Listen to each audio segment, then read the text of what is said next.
Getting the smile and confidence you've been dreaming about, all from the comfort of your home, isn't a total mystery with Byte clear aligners. Just don't be surprised if all your friends start asking, "What's your secret?" Begin by ordering your at-home impression kit today for only $14.95. Byte clear aligners are doctor-directed and delivered to your door. Treatment costs thousands less than braces, plus they offer flexible financing, accept eligible insurance, and you can pay with your HSA FSA. Get 80% off your impression kit when you use code WONDERY at Byte.com. That's BYTE.com. Start your confidence journey today with Byte. Worried about letting someone else pick out the perfect avocado for your perfect impress them on the third date guacamole? Well, good thing Instacart shoppers are as picky as you are. They find ripe avocados like it's their guac on the line. They are milk expiration date detectives. They bag eggs like the 12 precious pieces of cargo they are. So let Instacart shoppers overthink your groceries so that you can overthink what you'll wear on that third date. Download the Instacart app today to get free delivery on your first 3 orders, while supplies last. Minimum $10 per order. Additional terms apply. Hello, everyone. I'm Robin Hopkins, and this is Well Adjusting, where I talk to people about life stuff, but not in an NPR way. It's more like we're at the bar, having cocktails, getting into your business sort of way. It's giving drunk NPR. Oh, and producer Steph is here too. Hello. Today we chat, well, opening your heart to dating. Hey, folks. All right, today we are joined by Ayana. Now, a little backstory here. She met producer Steph at a work function. They hit it off immediately, so much so that they were all chatting about getting platonically married. Yes, there were cocktails involved. Anywho, when it comes to romantic relationships, right now, Ayana's sort of given up. She's post-divorce and dealing with the fact that it's hard out there to find your person, especially when you're not in your 20s. But here's the thing, she's smart, she's hilarious, accomplished, and gorgeous, but she's struggling to figure out what dating looks like for her today. So she decided to come on Well Adjusting to see if we can help her get back out there. And yes, we are all going to just ignore the fact that she's coming to a lesbian and a queer person for straight lady dating advice. All right, let's get to it. Hi, I am Ayana Costin, a energetic, passionate human being and life coach and executive coach. Oh, I love it. I love it. That's a lovely way to introduce yourself. All right. So you've already dropped credentials, which means you're already probably better than us, which is fine. We accept that on the day-to-day. But I do want to ask you, like in a sentence or two, what's the reason that you came to me and Steph and want to pick apart a problem? Oh, man, because it's I'm not going to curse yet. No, go for it. It's hard as shit to date today. It's really difficult to date. Okay, well, let's talk about it. Give us a little more background on the dating situation. Let's call it the lack of dating situation. Okay. So it feels like it doesn't really exist. And dating today in 2024 is probably one of the most difficult things in the world. Like career, education, world peace, it seems easier than dating. Mm-hmm. I just kind of want to know, like, your approach to dating. Like, how do you approach it? How do you look at it other than it fucking sucks, which is valid? It's two things. I don't know what dating really is or means. It's like a really difficult thing to define. And then sometimes I laugh and tease with friends and say it's non-existent, Robin. Like, it's like, it doesn't really even seem to exist as much because the stories that I hear or that I share about experiences with going out with other guys and men and trying to date, like, was that even a date or was that just like a walk down the street and have a conversation and decide I'm going back home because this is a waste of time? So it's that's not like you're a lesbian, by the way. I can't tell you. All of my 20s are just like, was that a date or are we friends? Like, exactly. It's like, that was my 20s. Exactly. And I always tease my girlfriends and say, man, like if I wasn't looking for a guy, I'd pick you guys up because you have so much going on, right? Like, it's like, you're the type of person I want. I just wish I could find the male version of you, right? And Steph's my other version that we're just going to get married. I don't care if you have a partner or not. Like, how many are we allowed to have? Like, because you're a good person, right? So this concept of finding Wait, somebody date me. Wait a minute. Come on, Robin, come on in too. We just met. Give us 10 seconds and a drink and you're in. So, I think dating is something that I feel like I could use a master class on. and understanding how to meet other people who are also interested in dating as well and with intention. Okay, so we're gonna pick this apart a little bit because I want to hear more of Ayana and less of like the general dating world. Okay. So like I want to know more about what you feel. What I feel personally is that dating is a really big task for me personally, and that it takes a lot of work and a lot of effort that somewhere in my mind, I assumed that it would never be. When I Right. think of all the hard things in life, getting an education, moving up the corporate ladder, starting my own business, all those things felt hard and sounded Yeah. hard, right? And I was like, yeah, dating is a piece of cake. You just kind of get a person and you white picket fence and you live happily ever after. There's lots of walks on the beach and strolls. Like I always made up this story that it was like just easy and fun. Yeah. So for me, it's complicated. It's difficult. It's time consuming. Some days I just want to throw it in the trash and I do nothing with it because it feels hard to me, to Yes. Ayana. Can I ask? And you can tell me no, you can say mind your own business, Robin, but like, what's your dating history? Like, are you a serial monogamist? Are you, I would say I always enjoyed dating. I was more of a find a boyfriend, have fun, commit to him, keep him, and also have a life of my own too, but also have a partner. yeah. Then I went a couple years of more, I would say more casually dating where I wasn't serious with anybody, but we could have a cup of coffee, hang out, just very casual, but still like two people at a time. Not like I'm going to date five people because I never had time or energy for that. Yeah. Then I got married and I was like, okay, what's this? And it was a very short marriage and I got divorced in May of 2023, Okay. which is when I really started to actively date again after being married for a short period of time for 3 years.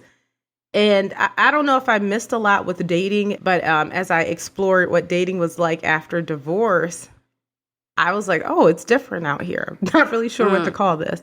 I feel like there's two things that are happening at the same time, right? There's the dating world and just the process of it, which, you're a life coach. We could just sit and be like, let's make a plan of action. Yep. But then there's like the feeling side of it, the like, did you need time after your divorce to process, or were you just like, I'm ready to go? And like, so I want to be in the feelings a little more first before we Ooh, talk that's over great. here about a plan. Well, that's a great question. So I'll say this, real talk, real transparency is this. 9 or 10 months into my marriage, I knew that I wanted a divorce. Like I knew it, but I tried to give it a whole nother year and I did. So I gave it about 18 months of staying married and literally just committed to the marriage. And then I needed lots of time when I legally separated after that 18 months. So I had almost 2 years where I was legally separated. I'd say for me, lots of time would be at least a year, a little over a year to literally not even worry about relationships, dating men, any of that. Yeah. Like I just needed therapy, beach time, processing time, journaling. Within the last year of that 2-year separation, I was really open and interested in dating because it was lonely. It was frustrating to not have a person to share life with. I didn't even approach it at that moment when I thought about it. So I wasn't actively looking to date. I just was more thoughtful about what does it mean to find a partner because I knew that this thing was coming to an end. Yeah. So I started opening up my mind to dating and just being open to at least casual conversation with other people. Did not date anybody seriously, did not have a relationship, none of those things in the 2 years. But as soon as the divorce paper was like final, which was May of 2023, started thinking, okay, now where do I begin? Yeah. So it was very open. I had dates with guys. I hung out with different people, which was, different and new, but very casual, where it's like, I'm not looking for a relationship. I'm looking for my divorce, but how's it outside? Still just as difficult today as that was a year ago. But I did need time to process what was happening and what was going on. But I'll say in that 2 years of being separated, very much so thinking like, I definitely want a partner. Yeah. What's your, like, when I think about me as a person who is in the dating world, which I was like, if there could be a person who was really, really bad at dating, Yeah. about 2 steps beneath that would be me. Like I was just horrible out I was horrible out. Like I was like too shy and insecure. And I just was like not good at it. Just didn't. Really? I was like, Okay. Oh yeah. But I also had a bad picker. Like I was famous for choosing really unavailable people just because like that was kind of like what I was like had been modeled to me. So I'm curious, like in general, if you look at your dating history, how would you say, like how would you say you are and it goes?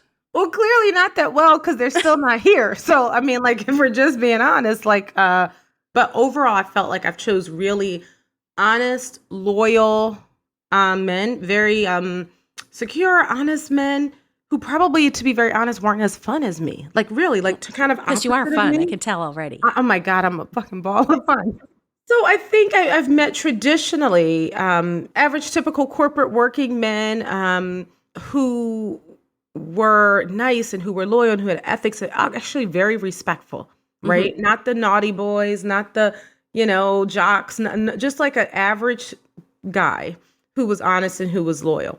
I think I'm very attracted to and also into people who have some passion for something in life. So I'm looking for someone who, whether you like to golf on the weekends or, you like to go to a car show, like have anything that you like. I don't even care if I never even heard of what it was. So I'm always looking for people who have something that they're into and also family oriented. So really the traditional kind of Really white picket. kind of guy. Right. The last guy that I started to casually see, I can't even really call it dating, right before I was divorced, very interested in him, wasn't looking for him, was kind of out and about working actually. And what was attractive about him was his ambition, and he was an entrepreneur. So it's something about like that, have something going for yourself that really, really is attractive to me. And that's what I traditionally have picked. And what can I ask? Because I'm really getting into your business here. So that's why I keep saying, can I ask? But what happened in your marriage? Was it just like I really wanted the idea of it more than the person? How much time do we have? Really quick story for this. I knew my husband for 16 or 17 years prior to getting married. We were friends for years. We dated on and off for probably a decade. People were probably sick of us. Are you guys on today or off tomorrow, right? What happened with us is I probably should have never got married. It was for a safety and a security reason. It was someone I was very comfortable with. Good on paper. Someone I was comfortable with. We had stopped talking 2 years in advance, and I swore to myself I'd never speak to this person again because he had moments of being unemotionally available and would just be dismissive or check out. So when things were great in our life and our relationship, they were perfect. If we disagreed, if I had a different thought of mine, he would literally really shut down emotionally. So after years of not talking, he comes back, he begs to get married, and I say no, but we date for 2 years. And towards the end of that year, first year and a half or so, he's like, what do you think about marriage? I'm like, well, no, this could work. Like literally real conversation. Yeah. So we decide to get married because we're comfortable with each other. We know each other. At the time, I'm 38. And I also want a family. Yeah. So he and I talk about that. He was 8 years older than me. And I'm like, yeah, I've never been to jail or prison, comes from a great family, has been with his job for a really long time at a big government contractor. We had met working at a big company. Good human, but to be honest, were we really excited and literally deep in love? No, or did we just really trust each other? We were good. So we get married and we decide we're going to start planning a family. And within 8 or 9 months, I was like, I don't want to plan anything but an exit. So I am very passionate, very high energy, very speak my mind. He's very much, if there's a problem, keep it to yourself. And so I think just the personality started. That's going to be a little bit of an issue in a marriage. I'm just going to go out on a limb and say that. Tiny bit. So for me, it was more or less of a dismissive attitude and really just someone who just started to become more emotionally abusive in sense and in terms of, oh, you don't feel that way. This is stupid to feel this way, or how dare you do this or think this way. And when it became like an emotional hijack, I'm a psychologist by training, recovering HR, and a whole life coach. I wasn't interested in somebody trying to emotionally hijack me and say, you don't feel this. And I know what I feel. Yeah. So after lots of times of that and us literally living together and ignoring each other for months on end is when I decided to separate, do therapy, and try to see if we could work on the marriage. And the thing that broke the icing for me is when he decided he didn't want to work on it with anybody else because he had all the tools he needed. I was kind of like, well, I don't. So let me go work on me. You're also like, I'm pretty sure you don't. But but we're not going to say that out loud. Well, no, we said it out loud, probably too much. So that was my toxic trait, is saying things out loud a few times over and over again, just to make sure you hear me. I see you. I'm the same. So did a lot of processing and just decided it was better for me to leave when I realized that I didn't even want to put any more work in. So I felt like I put 1.5 years in. That was tough. But the moment I decided I can't put any work in, I'm not going to change. It wasn't even about him. It became clear to me that I needed to remove myself when I lost the desire to put in energy and effort. Got it. That's a lot. But so you did all the things, right? You tried, you knew as soon as it wasn't right, and then you took care of you.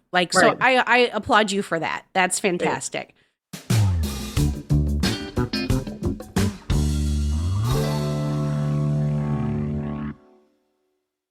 Hi, friends. If you listen to this show, then you know it is never a bad thing to ask for help. And sometimes we might even need help on a cellular level. I mean, who would have thought?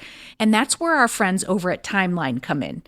Timeline is a Swiss life science company that has spent 10 years doing research to bring their product MitoPure to the market. 10 years, folks, that's a commitment. Now, on this show, we often talk about what happens over the long term, and unfortunately, aging is a part of that process. So, are you ready for a quick science lesson? Okay, great.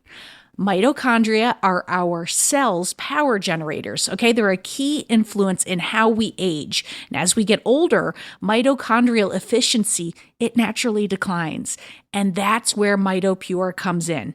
MitoPure is clinically shown to give our cellular energy generators new power by triggering the body's natural process for removing and rebuilding damaged mitochondria.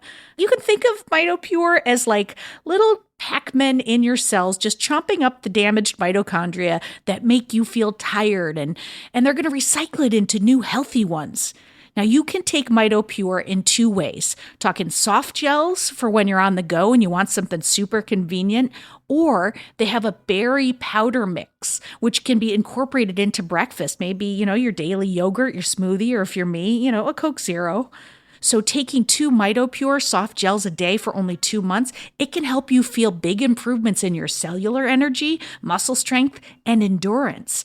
After 4 months, you'll feel yourself getting stronger and experiencing less inflammation and recovering faster after workouts. I mean, who would not want that? So Timeline has a special offer for you, my amazing listeners. Timeline is offering 10% off your first order of MitoPure. You're going to go to timeline.com/RobHop. That's TIMELINE.com/RobHop. Go get it, folks.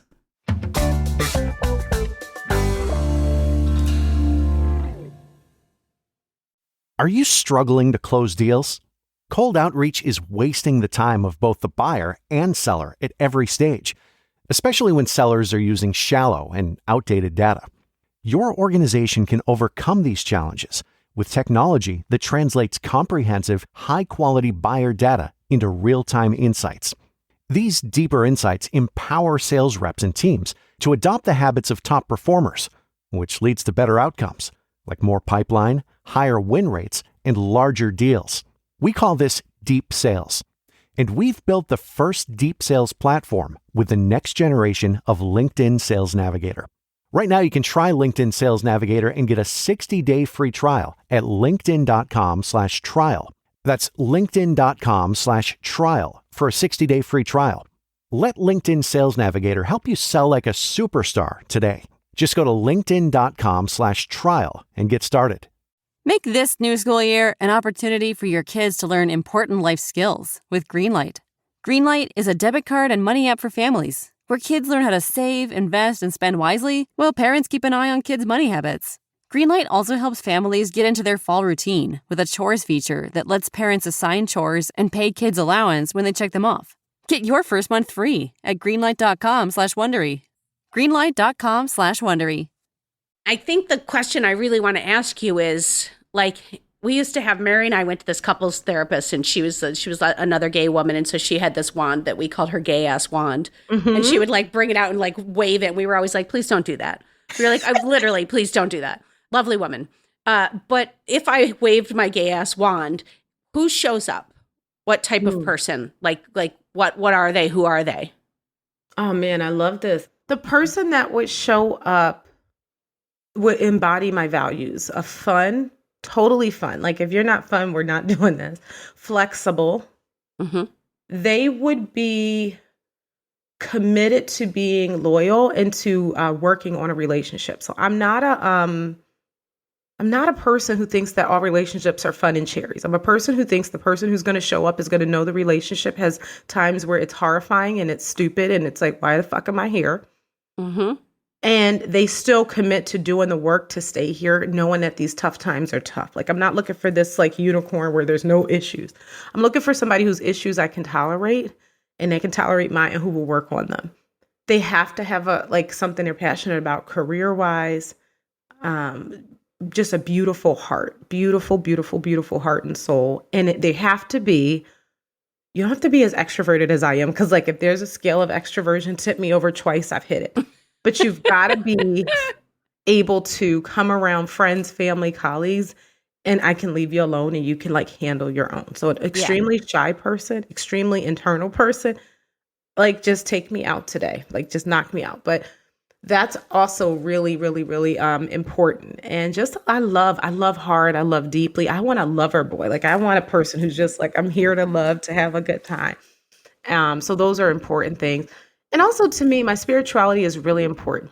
Mm-hmm. And so I believe in God. I believe in spirituality. I believe, that a man who's really centered and knows God without being a Bible thumper is important. Because I'm a Christian that cusses. I am. I drink cocktails, I cuss, but I have a foundation and a belief system. And I would really like somebody to at least understand and have those values so that we're not kind of fighting about some of those things. Okay. So we don't need to send you off, have you journaling. You know what you want, who you want. But I want to ask about the disconnect about the Ayana who chose the good on paper, who wasn't those things. Me too. I like to know who around. Like if you want to diagnose that, so say more about that.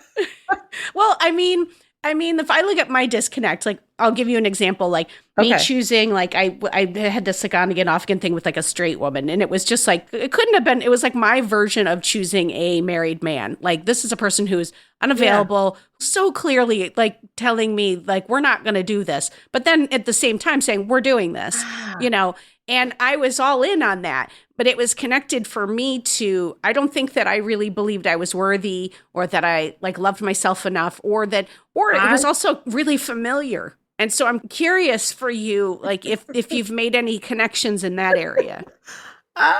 This is funny. I don't know how much time we got, but I think the best thing that I could say is I think one of the biggest disconnects is, and it's hard, never really thought about this before. One of the biggest disconnects is focusing more on chemistry than on a checklist or on paper.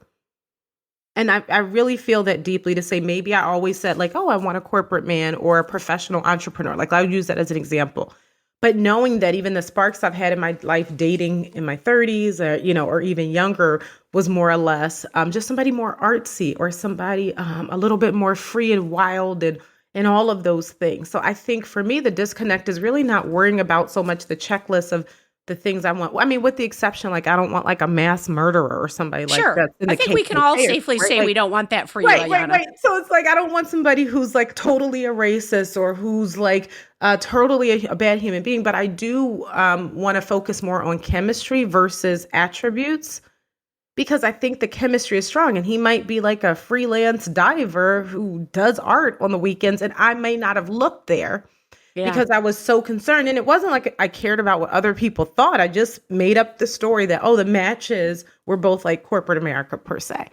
And I think I could have missed out on and again, I maybe I'll get some artsy guy with dreads that likes to smoke weed. I don't know. But if the chemistry's right, I got to pay attention to that, not the characteristics on the list. I love hearing you say that because it's like, as you were like rattling off the list, I was like, this is a person who knows exactly what they want. But then I was wondering if there's an openness to, because it's like, there's two really important times in my life. And one was like, we were searching for an apartment and I was like fucking dead set on, I want a dishwasher. I want outdoor space. I want and then we saw this other apartment. We wanted a 2-bedroom. It was a 3-bedroom. It did not have any of the things I wanted. And we fell in love with the apartment immediately. And by the way, Mary, on paper, Mary and I are different in so many ways. And yet, like, I knew immediately when I met her. I love that. I love the apartment thing because I watch those like HGTV shows. Don't we love those? And it's like a couple. You've got the one on the Upper East Side. Yes, and this one over here. And I think dating is like that. So even when I think about the people that I've been very attracted to or had lots of chemistry with in my life over the years, they traditionally were not the people on paper. Like literally they were artsy, like very free type of people. And it was such a good chemistry because I knew how they felt about me. And I think that's the thing that I'm looking for. Someone who, that chemistry, that connection, that feeling is free. And the rest is just, we didn't get the dishwasher. We didn't get this. Yeah. We didn't get the outdoor space. Still. But what's interesting is you seem like such a, I can already just tell that you're probably incredibly accomplished, that when you put your mind to some shit, it's happening. And I wonder, and I'm just saying this, thinking this out loud, if you're approaching dating the way that you approach corporate life or all of the things that you accomplish in your life. And I don't know if it's quite, I don't know if that works. Right. And, I'll say this. I think I did. I think I've approached dating like I've approached all the other things. Like if you want it, you do some research, you put your mind to it, you get on get the right it, right? apps. Yeah. Yeah, you're right. And a funny story, I don't believe in really online dating. It's not something I really am big in at all. Like I can't tell you the last time I've even done it because I'm outside so much that I'm like, he should be in the produce aisle today. Yeah. So I'll say that too. I'll say I think I've approached it with a corporate mindset of focus, research, do it, boom, you accomplish it. In reality, that went to hell in a handbasket fast because it doesn't work. So then I've just tried to be way more just open about it, telling friends and family, hey, I'm looking, just being open to engaging and talking and just being more open. But I think part of that openness is your default setting. If you are approaching it like looking at it like almost like through a, binoculars and being like, nope, not that one, then I think then there is kind of like an off switch. Like I agree. Not imperceptible because people are picking up on it, but we can't see it. Invisible to the naked eye, off switch. That says, like, I'm the type of person that, like, a lot of people don't just, like, freely walk up and hug me. Or they didn't when I was younger. And I think it was because I was putting out this energy that was like this. If you could step about 3 feet back from me, that would be really good. And then maybe 3 more. And it only be when I started opening up to, like, why am I like that? Why am I being like that? I love people. Why don't I feel comfortable just walking up and hugging someone? And as I have become more open, sure enough, more people show up and hug me. And they're more, like, free to just to do that because the space is there. And I wonder if the space isn't there. Clearly it's not. I agree. And I think I just wrote down the word open because I'm like, I'm curious, like while I might think I am, what's closed? Like that's what comes up for me is what could be closed. So yeah. You said at the beginning that dating feels different after your divorce or dating looks different. And I'm just curious, like, is it that you're looking for a different person? Is it that you feel like you're different? Is it that, like, there's any, like, shame attached to the divorce? Like, what is going on there? Or why did you say that connection? Wow. And that's a very good question because when you said it feels different after the divorce, I thought maybe you'd been married for, like, 15 years. No, like 15 seconds. I don't think there's been a huge shift in culture in 3 years, except maybe COVID. Mm-hmm. Yeah. And now that I'm, 4 years out from when I first got married until today, a year out from the divorce, I think I'm different. What I think I was looking for even prior to marriage, I don't believe I was dating like with this big hope and dream of like really getting married one day. Like I knew I would be a married person, but I wasn't dating for that. I was dating to date. Today, I'm dating with intention because I do want a long-term partner, whether that ends in marriage or really just an Oprah Stedman kind of thing where we're in and we're locked in. I'm dating more for that today at 43 years old than I think I was in my 30s. Today, I'm dating with intention, a long-term partner, someone I can grow a life with, really wanting that full experience. And some of the people I'm meeting are like, oh, I'm here for a good time, not a long time. Or why are you wanting to be so serious? I don't want to share this much about me. Like it's just a fling. So it just feels like that's the difference that I see today as I'm dating with more intention. So all that to say, I change probably more than anything because of what I'm looking for looks different. And the pool of that, I feel like is as small as one of these beads on my wrist. It's tiny from where I sit. I wonder, and this is like, I don't know that I have an answer on this, but I wonder, because like I could see it going either way in terms of like the intentionality of it. Does that make you more closed because you are just saying it has to be a person like this, like that's taking you back to your spreadsheet? Or, I mean, because on the other hand, it could also be like maybe help you rule out, like, in this point, you don't want to fling.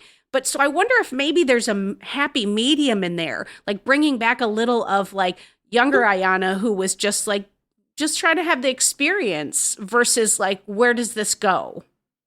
That hit a nerve in a good way, in a bad way. I mean, it's good. I think you're right. It's always a bad way when it's a good way. It hit a nerve because I think that you're right. And I never really thought about it. I'm being honest to say, I think where it comes from, where I'm saying I want to be more intentional, is probably the exhaustion of the unintentional that always seems to end the same way, with some type of disappointment, someone probably lying.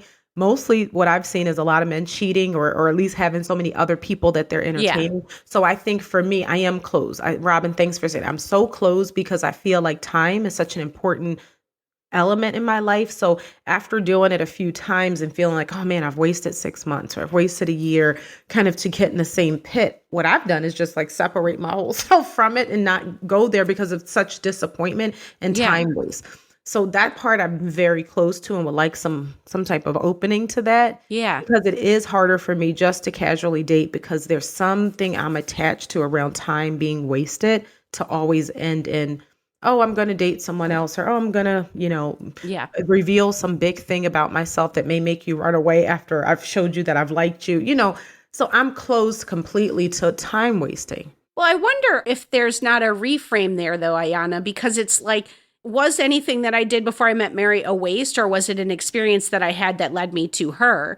And then also, like, what if there was just like, as part of this openness, if there was like an approach to like the experience of the date, whatever, like being a little more present in the moment of like whatever happens on the date is the experience, not where it ends up. It's a big reframe, and you're Very basically hard to telling- do. No, but you're telling me go out here and waste some time, and I like the reframe, but basically I have to be okay with wasting time and not looking at it as wasted time. So I have to use the word spending time. Yeah. That's spent, and I've been looking at it as I'm not going to waste my time for the thing to just end the way it always ends.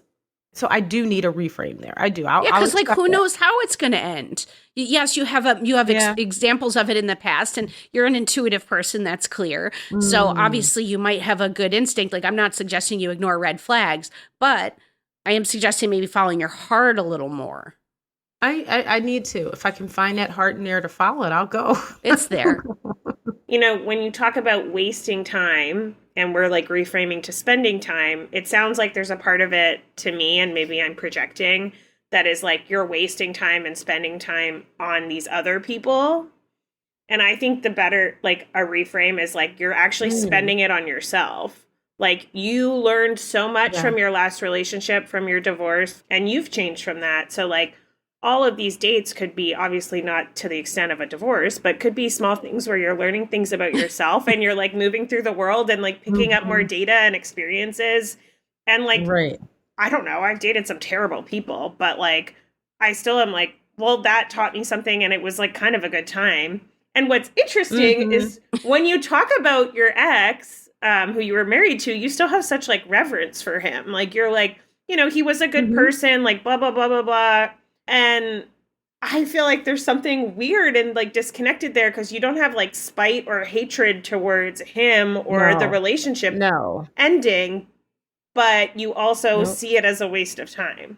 Yeah, there's no spite, but that took a little work. Now had you talked to me 2 years ago while we were spending lots and lots of money and in a courtroom, that wouldn't have come out, right? But the no spite is I still can recognize a good person versus someone who just wasn't emotionally available for a relationship and had some mindset things. It doesn't take away all the good that a person has. Doesn't mean you need to be with them. But that's how I see life in general, and that's how I approach people.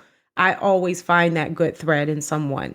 I'm going to always have a positive outlook on things, but it's been hard to have a positive outlook on dating when there's married people, separated people, people that have so many different children by so many different other people, people that are underemployed or not really employed, or like just all the other things that just make it so complicated. It feels like the pool of educated, available men and maybe a certain age range even. And I'm very open with age, but I don't want to go 20 years older, 20 years younger. Like the available people just seem to be so low that's where it's like, I'm looking at it more mathematically. Yeah, it's a needle in the haystack kind of thing. But it happens all the time. And I feel like the energy could be better spent on, like, I'm Ayana. I have an amazing career that I love, an amazing family that I love. I have an amazing community around me that I love. Like, you've built all this beauty in your life. You've built sort of like a spirit that allows you to like look back on your past and, in a positive light. Like, you're bringing that to the world. And I feel like it's better energy to say, I have built all of this and I deserve the next thing that I want, which is this. Yeah. That's true. That's 100% true.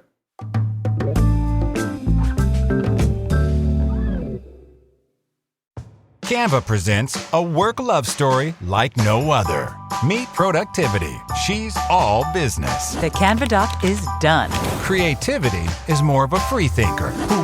Whiteboard brainstorm. They're worlds apart, but sometimes opposites attract.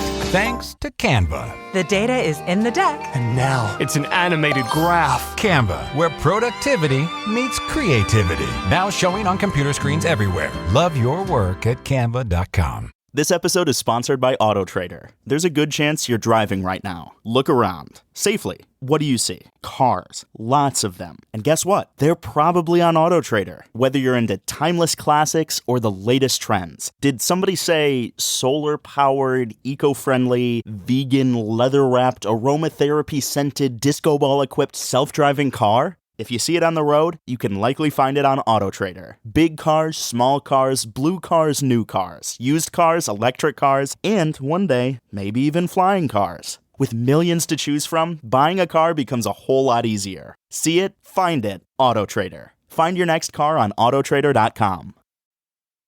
You know that feeling when your favorite brand really gets you? Deliver that feeling to your customers every time. Memorable moments like these are key to building your business and your brand. Klaviyo turns your customer data into real-time connections across AI-powered email, SMS, and more, making every moment count so you can continue to build smarter, more meaningful relationships with your customers. Build smarter digital relationships with your customers and make every moment count with Klaviyo. Learn more at klaviyo.com/BFCM. Because you are so like intuitive and you're a therapist and you're a life coach, if you were your own client, how would you say to yourself to be more open? Like what homework would you give yourself? Because you know you. And I want it to be the stuff that makes you uncomfortable. No, I love this. No, I do. And I'm thinking about like the few people that have, tried to approach her. I'm like, I think it's literally just going. Like just, when something feels weird, like, well, why would they suggest whatever, go with the suggestion, like literally not even having like the thought to stop and just kind of like going with the suggestion, so long as it's not dangerous or, anything like that. I think that would be big. The other thing, the openness really would even be around talking about it. So this is a good step for me. Like, I don't even think I talk about it that much anymore. Like people are like, how's dating? I'm like, and I move on. So the openness has to be really saying, I'm struggling with this. And I feel comfortable talking about struggling with work. Feel comfortable talking about struggling with some big project or education or a family thing. I don't know that I always feel comfortable saying it's uncomfortable and it's hard to date on a day-to-day basis. I have to even be open about that. And I think there's it's almost like for you, there's like a fine line of figuring out where to be open and where to respect the red flags. It's like you're walking on a balance beam almost. I am. I don't know. Are you? I'm already answering the question in my head. But are you the type of person that like when you're doing something that is probably not right, somewhere, and you're making a choice whether you're going to listen or not? A little bit, but I think I'm the kind of person that where I am today in my life, if I see that the flag is orange, I'm already going the opposite way because I used to sit with the red flag too long and be oh, it's nothing that this person gets really shy around too many people. I can get over that. Oh, it's nothing that they're so rigid that they don't eat breakfast at 8:02. They're going to flip. Oh, that's just nothing. And I just live with it and was like, that's just what it is. But then it became a problem. So now when that thing is a little yellow, orange, I'm freaking out of it. You're just like, boom, no one's seeing anything but the back of your head. It's complete, but it's done respectfully, like, oh, have a great day, and just like, let me go.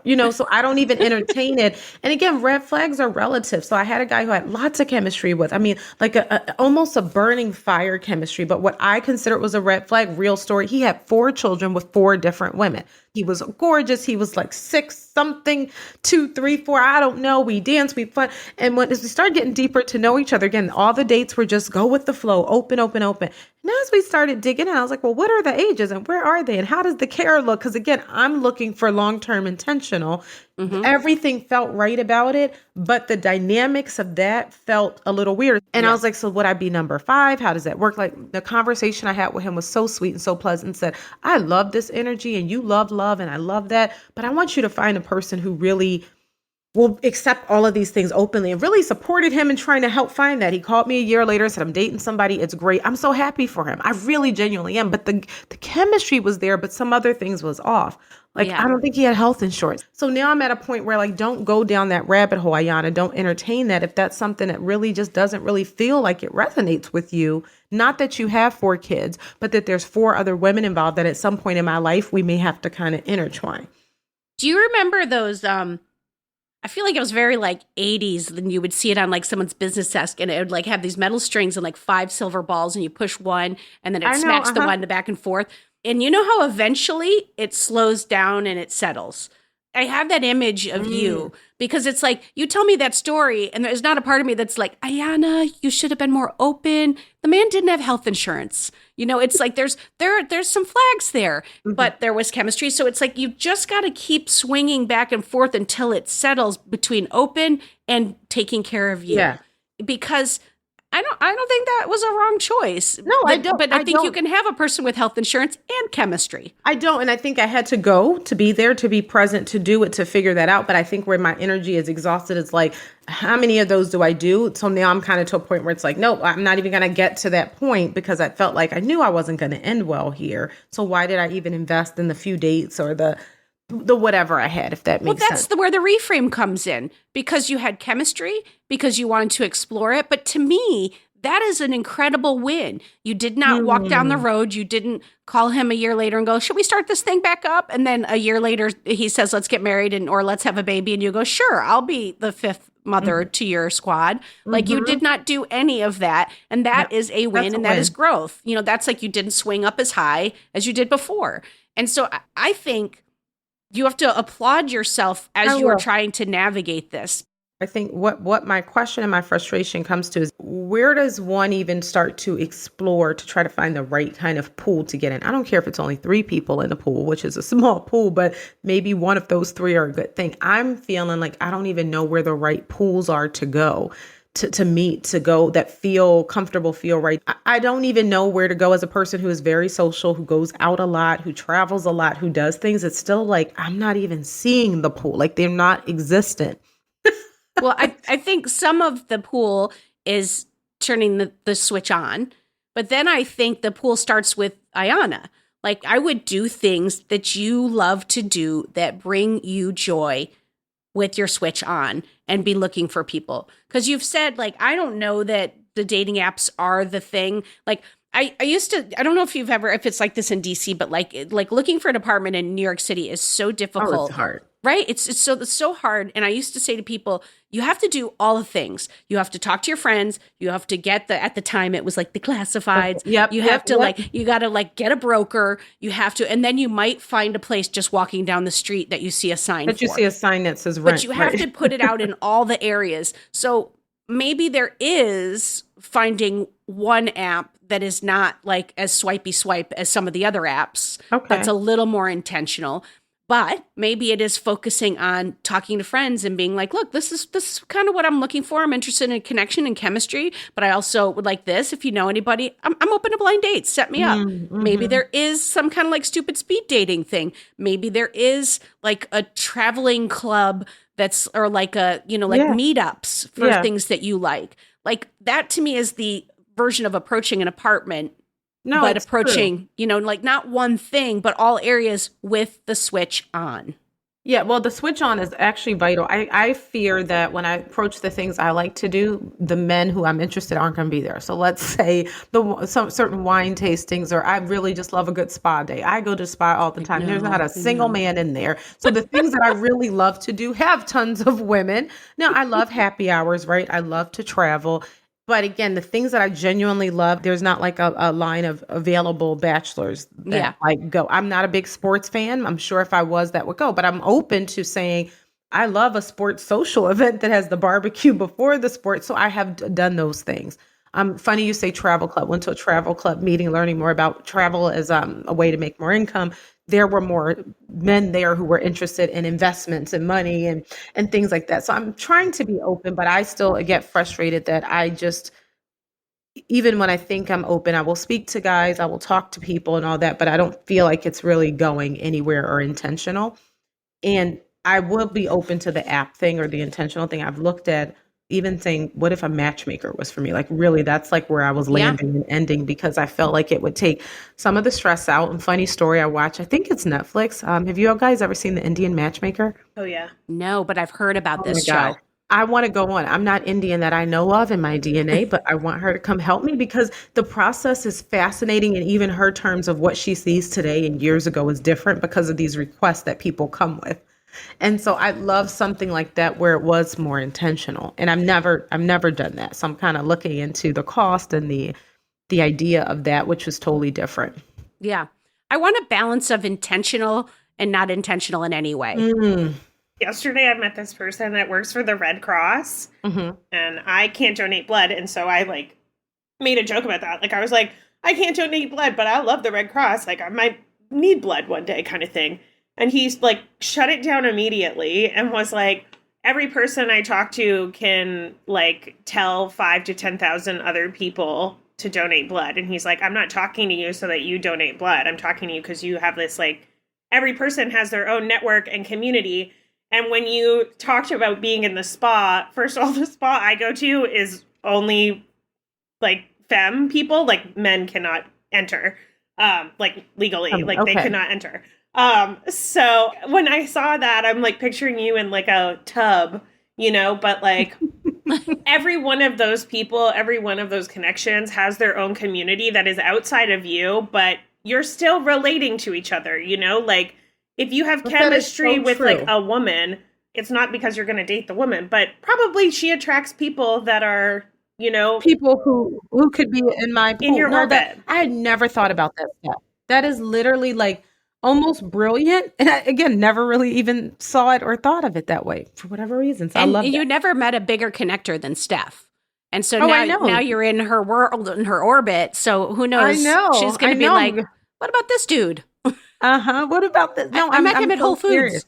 And I do have to make the switch to say, again, my openness, to Robin's point, is how open am I about it, what I need, where I'm frustrated. And what I deeply desire is love, commitment, and that fun. Like being able to say that, I think it's been more closed because I was looking at it in a more negative way. So I love that. I love both of those. Yeah, because I don't think that in any way, shape, or form we're going to solve in this conversation what or how you're approaching it, except to say, turn the switch on and then use all the skills that you have to just be like, oh, that might be a place, or that's a person I should talk to. And I'm going to start being open with the people in my life. I think if you do those things, I think it will, like, people will start to show up. I just have faith in that.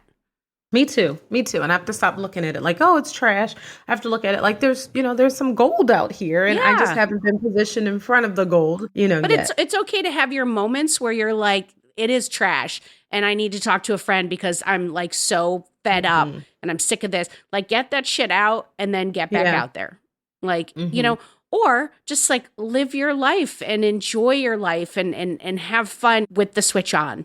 And I'd be surprised that you don't feel like people are hugging you more often.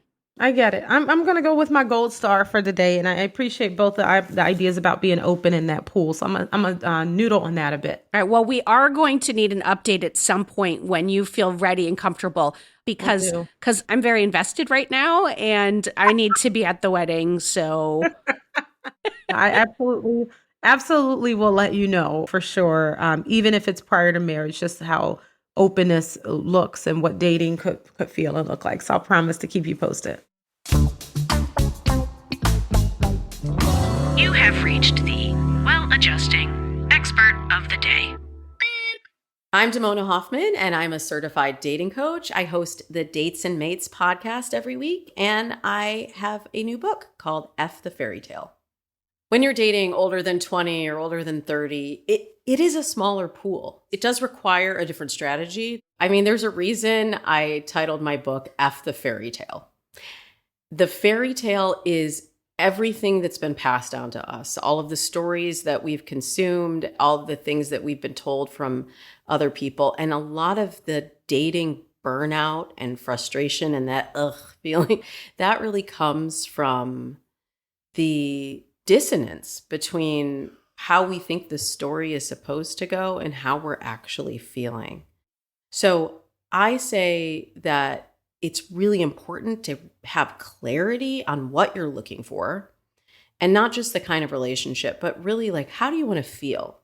And once we have clarity on that, and you can communicate that without fear, without being worried about being judged, then it's a lot easier to weed through all of the noise, because there's a lot of noise online. There's a lot of noise in the dating scene.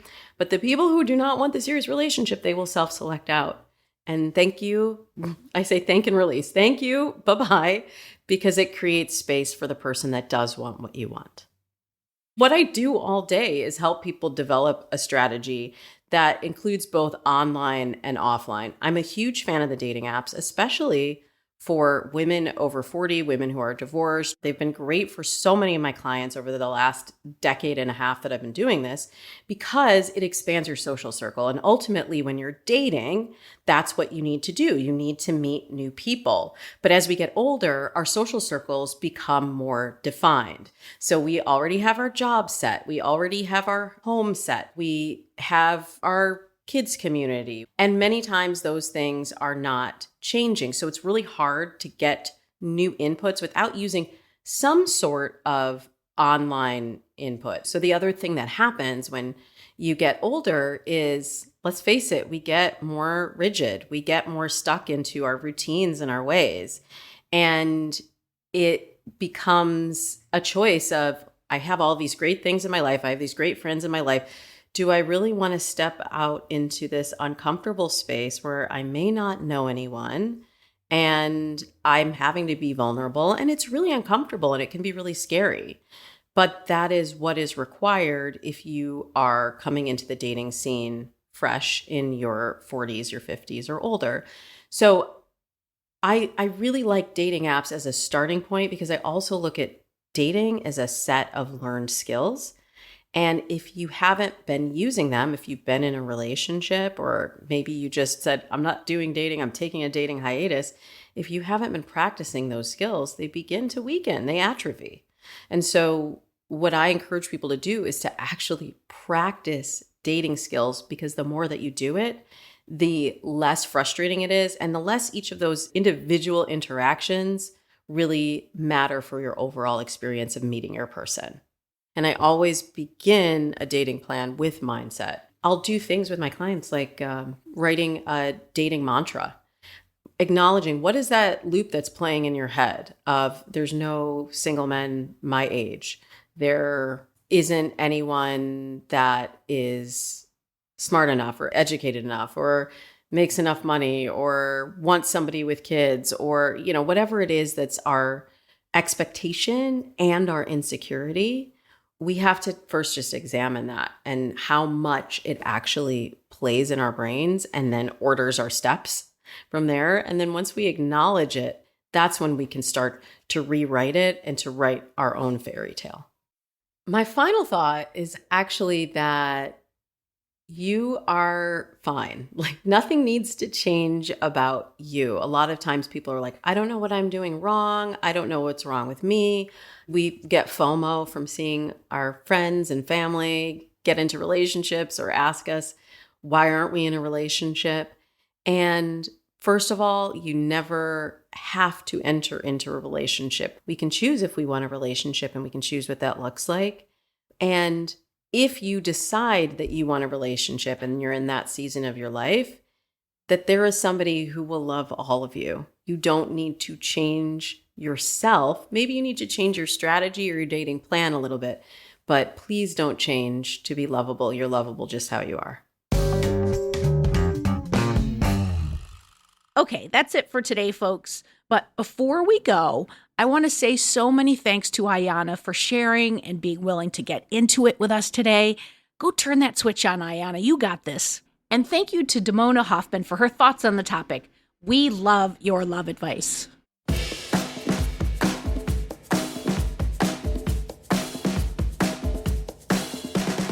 for more Robin, and you may need that. You probably don't need it, but like if you do, you can follow me at Real Rob Hops on all the platforms, all the socials, as the kids today say. Well Adjusting is an Edit Audio original series. It's exec produced by Steph Colburn and Robin Hopkins. Our producer and editor is Maria Passingham, and our production manager is Kathleen Speckert. Thank you to the entire Edit Audio team and to you for listening. Oh, hey, before you take out those AirPods, this show is just for entertainment. If you are in need of help, please, please, please reach out to a professional. Go ahead and get that help. You deserve it.